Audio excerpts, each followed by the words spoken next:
Be not moved. We are surrounded by movement. Wherever you look, there is movement.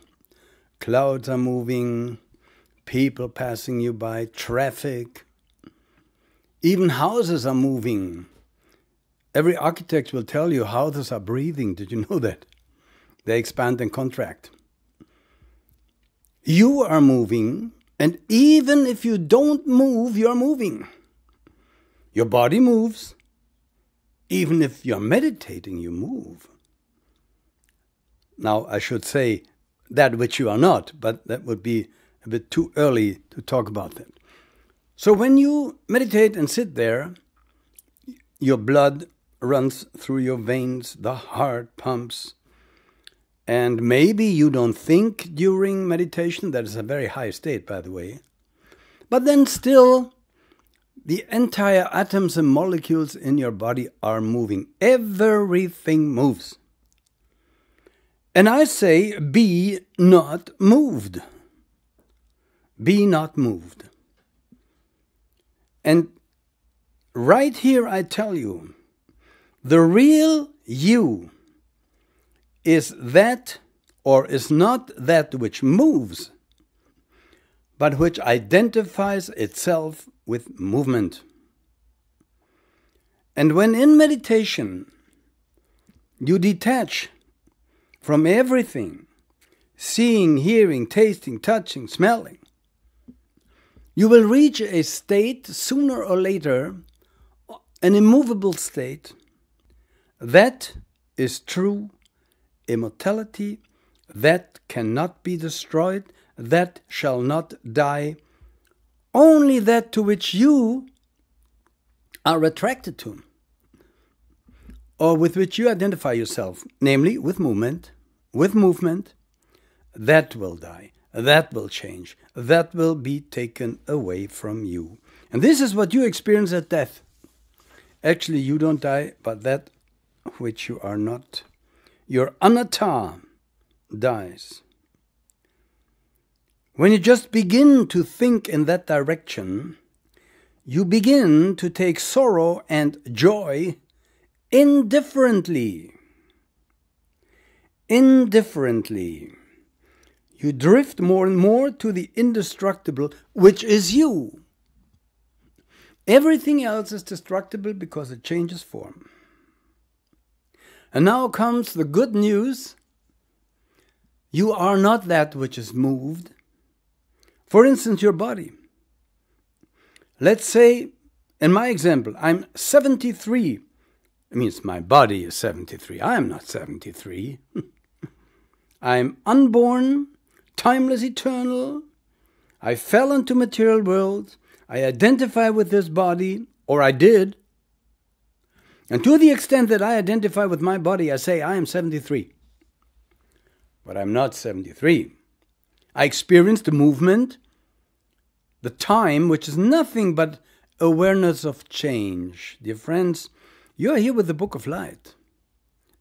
A 5-year-old can understand me if he listens correctly and quietly.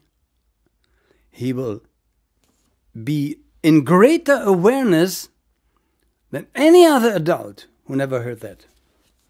I assure you of that. So be the indestructible. Be the deathless, endless, infinite. That which can't perish. Whenever you are aware of something, you are aware of something that changes, movement. You couldn't be aware of it if you would be the changing. Even Einstein knew it, although he copied a lot of stuff from others, claiming it to be his own, but that's just take a look at the Book of Light and you will understand. Dear friends, I'm talking here not for your entertainment. Then I sing my music. I sold 25 million records. I'm number 1 in Germany still, since 50 years. Or I sing my English songs, esoteric songs, as Lanoo, wonderful. But here we are not talking about that. Here we are talking about reaching your true, timeless, eternal, uncreated nature and being and essence. That timeless, immovable, by the way, per se, essence, experiences movement, identifies itself with it, for instance, with the body, and says, I am the body. It should say, I cling to the movement of that something that I call body. That's something else. Everything that moves is anatta, not yourself.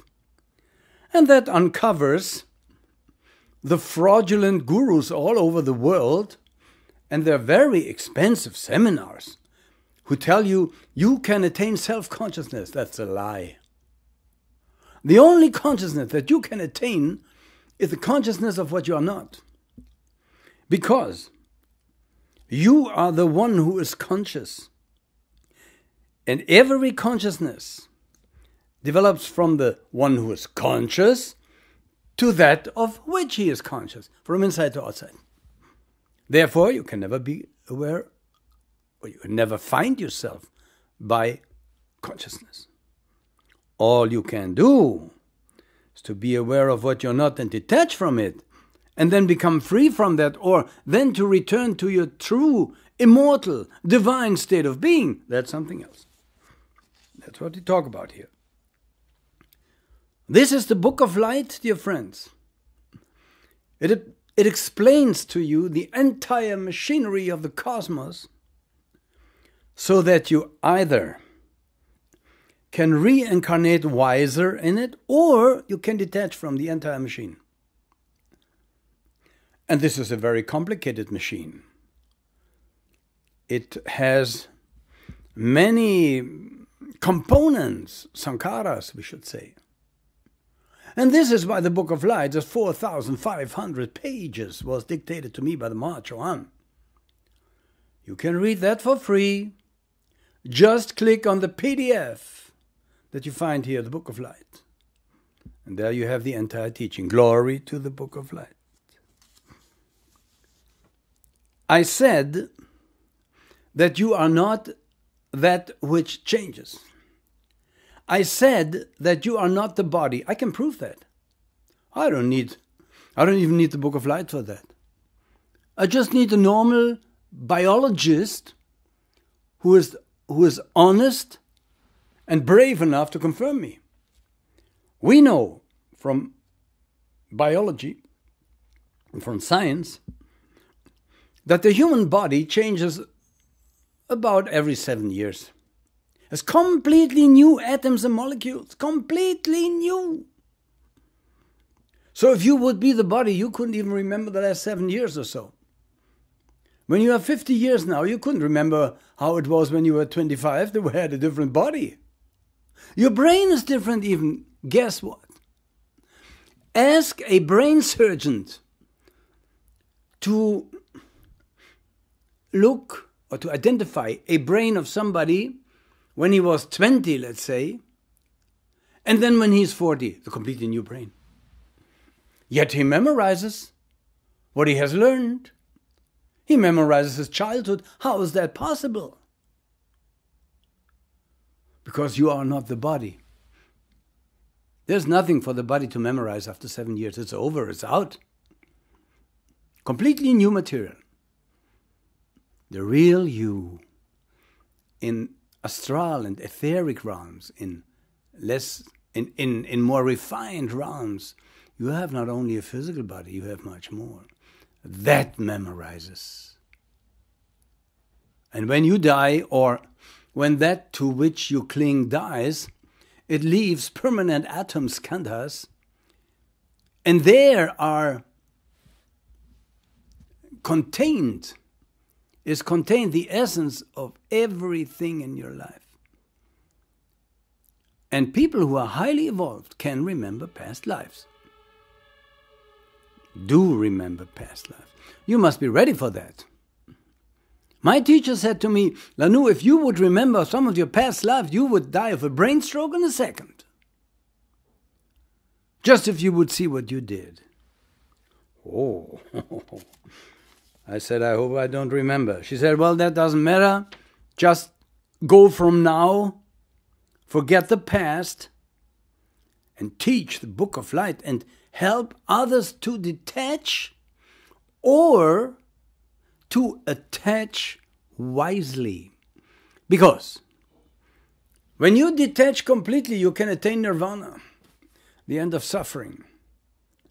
When you attach wisely, you will be reincarnated, but on a most positive karma and level. Now is something else very important. The one who overcame all desires and has attained nirvana, he can leave nirvana again, and he will rule over all the angels and gods. You don't believe it? Follow the teaching. Follow the teaching, and you will see. What is the purpose of these lectures? To make you immortal. On the other hand, I can say you are already immortal, you are just not aware of it. Because you identify yourself with the mortal. And this is why you think you are immortal, and this is why you think, I will die, oh my God. You cannot die. You were never born. You're timeless, eternal. This is the message of the Book of Light, Book of Books, Savior of mankind. So let's take a look at the Book of Light. Once there was one knowledge, uniting all mankind. When we were in a different, more peaceful state of awareness. Then this one knowledge separated, because we fell deeper and deeper and deeper into the material world, being attached to it, identifying ourselves with it. And the once one pure knowledge separated, materialized, looking for the right word, into the religions of today, into the religions, sciences, and philosophies of today. The Book of Light unites them all. Let's take a look back in history. Bhagavad Gita. It also talks about the deathless, about the undying principle within us. It describes it by the word tat, that, and contrasts it with the manifested universe. This manifested universe was called in Sanskrit idam. By the way, if you want to study Sanskrit, you are in the right place here. You go click on PDF and click on Sanskrit lessons. And try to learn a little bit of Sanskrit, because then you can understand better what I'm talking about.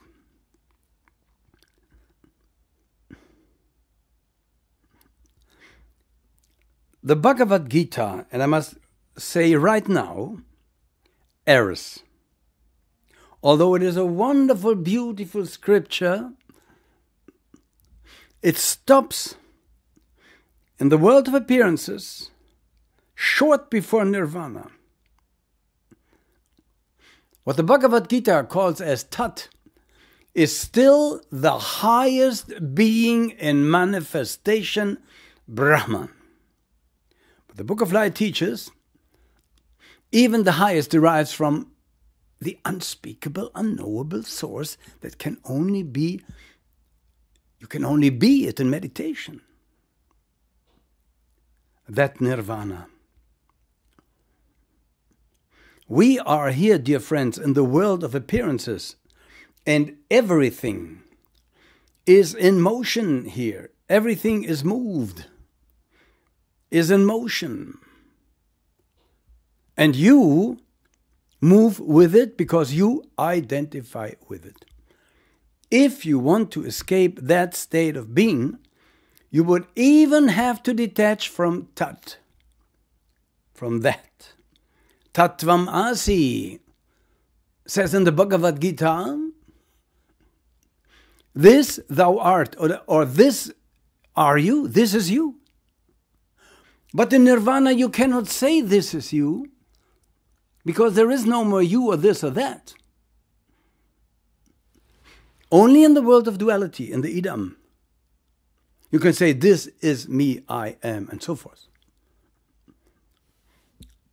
Which led, excuse me when I say it now, the insane Dalai Lama, who's, many say it's just a sex cult. But the true insanity is of the Dalai Lama to say that in Nirvana you are destroyed, because in Nirvana you don't say I anymore. Dear friends, Gautama Buddha went in his meditation many times in Nirvana, entered Nirvana, and left it after meditation. So if he would have been destroyed in Nirvana, he could not ever have entered the body again. Think about this, dear friends. Dalai Lama rapes true Buddhism, he's a rapist of true Buddhism. Glory to the Book of Light. Now, we have ancient teachings which are, how should I say, parts of the teaching of the Book of Light, which is 150 trillion, about more than 150 trillion years old. In Akasha library, now revealed to us, and also the second coming of Christ. And about that we talk the next time. Glory to the Book of Light. Love and light, Lanoo.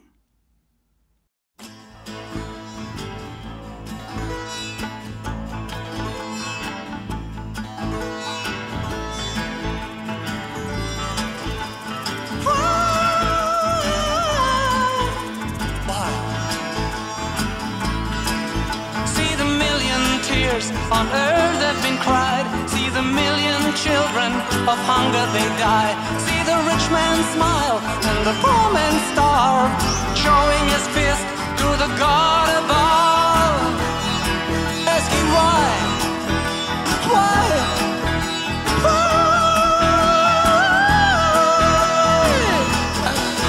But for every tear that's been cried on earth, there's an angel in heaven who always cares, and each feeling of love that comes from the soul in heaven's world, it will shine as gold.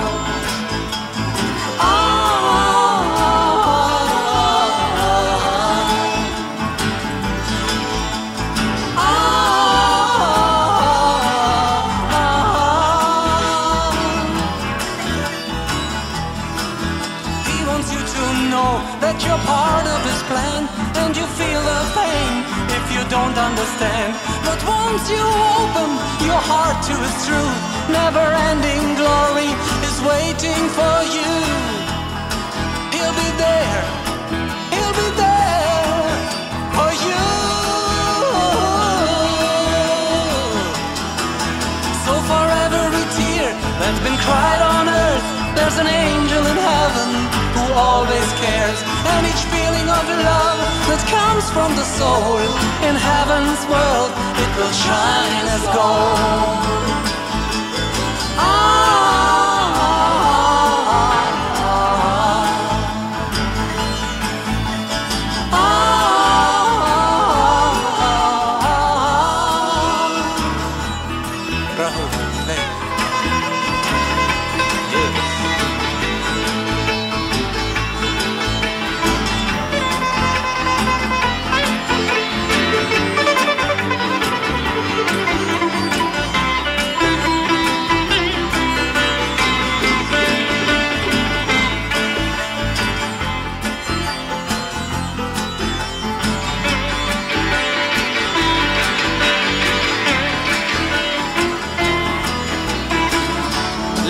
Just an illusion.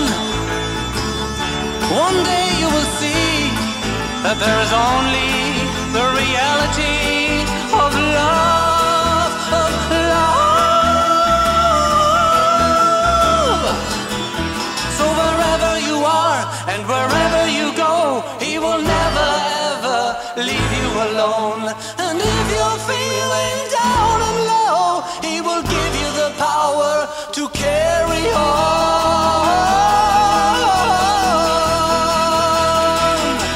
So for every tear that's been cried on earth, there's an angel in heaven who always cares. And each feeling of love that comes from the soul in heaven's world, it will shine as gold.